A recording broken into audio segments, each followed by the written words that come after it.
Ayong hapon kanatong tanan mo din update sa mga anak ko na inahin na baboy. Ayan, may lumabas na siya isang biik. Ang time na ito 2 AM na yan lumabas yung unang biik niya. Noong nakita nyo dun sa unang video ko na may lumalabas na nagatas, yung kinagabihan din ng anak na siya. Basta pagka nakita nyo pisil nyo may lumalabas ng gatas, anak na talaga yan. Kaya ayun, walang tulugan na yan yung time na yan. Yan talaga ang sakripisyo pagka ka ng alaga ka ng baboy na inahin. Pag mga anak hindi mo talaga tulugan yan, sayang din kasi pagka may mamatay. Mahal ang biik ngayon, 4,000 ang isa. Kaya sayang naman kung mamatay. Kung nakita nyo yung kulungan ko pala, walang kids yung inahin, hindi yan naka-kids, nakakulong. Diyan misyon sa buong kulungan niya. Pati yung mga biik ko, ano yan, wala ring kids yan. Pinababayaan ko lang yan sa nanay nila. Pagkatapos mga anak, iniiwan ko na yan sa nanay nila dyan. Wala nang kahirap-hirap magpadidi, magpaano. Kusa na lang dumididi sa nanay nila yan pag nagutom na. Pagka ganyan, matibay yung mga biik mo na yan. Ayan o, sa sahig niya. Slow. Ano yan, ipa yung sahig na yan. Kaya ano yan, wala nang hirap magpadidi-didi pagkatapos nilang mga anak. Yung wala nang linis-linis ng beatings niya, no. Ipa yan. Walang amoy pa. Matibay ang mga biik mo pagka ganyan. Di bihira ka makita nagtatae. Matibay ang system ng sikmura nila pagka ganyan.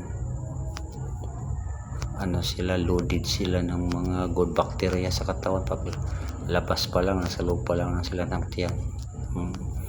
Mama nila, kaya ano na yan, matibay na ang ano nila dyan, bituka. Pagka minsan dati nasa semento, bagong panganak, ready for this, tatay na, injikan mo na ng antibiotic. Yung ganito, wala nang antibiotic ito. Hindi ako nag-i-inject ng iron after 3 days nito. Walang B-complex.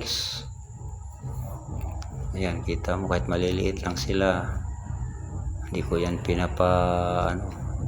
lakas na dumidi. Ito yung isang abnormal. Pang ano sana ang anak nito, 10.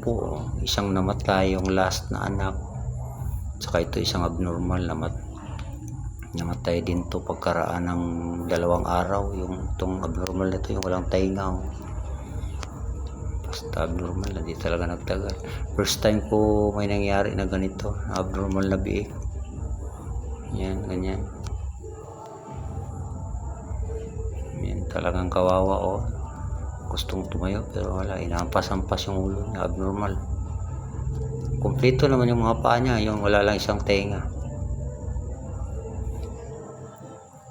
Yan, kita nyo, hindi naka-kids yung inahin. Diyan lang yan sa kulungan niya. Pati yung inahin, biik niyan, diyan lang yan sila. Ayan yung anak niya lahat, 8. Merong isang sabay tao, anong tawag ba na yan, yung pinakamaliit, yung ihid sa Bisaya.